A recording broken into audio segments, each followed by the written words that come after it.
Tarihin en büyük yıkım ve soykırımlarından birine şahit oluyoruz. Gazze'de gözlerimizin önünde katliamlar yapılıyor. Kadınların, çocukların, bebeklerin parçalanmış bedenleri yüreğimizi yakıyor. Bütün dünya Siyonist İsrail'in hukuk tanımaz ve hak bilmez zulmüne karşı sessiz kalıyor. Bu sessizlik artık katil İsrail'e ikrar mahiyetinde bir desteğe dönüşüyor. Ve gün geçtikçe zulmün şiddetini artmasına neden oluyor. İsrail ile bütün diplomatik ilişkiler kesilerek diplomatlar sınır dışı edilmelidir. Bebek katili Siyonistler Uluslararası Ceza Mahkemesi'nde yargılanmalıdır. Filistin devletinin kendisi sağlanması için askeri yardımlar yapılmalıdır. Ey lideri devleti İslami!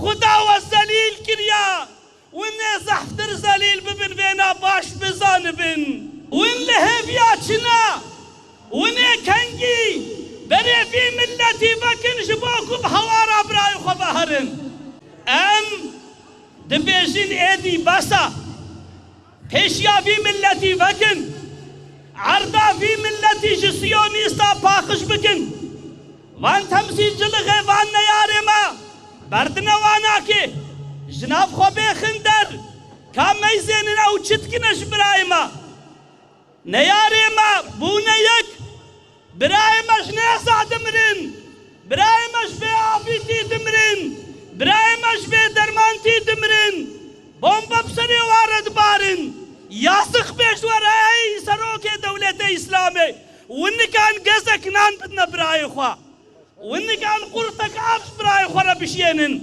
حيف العالم إسلامي يكون في شكلي بي Ey mazlumların sıdıracı olan Rabbimiz, ey kimsesizlerin, yarın ayaklıların ve mahrum bırakılmışların Rabbi olan Rabbimiz, bu azgın, barbar haydutlere karşı bazıları Müslümanlara yardım et.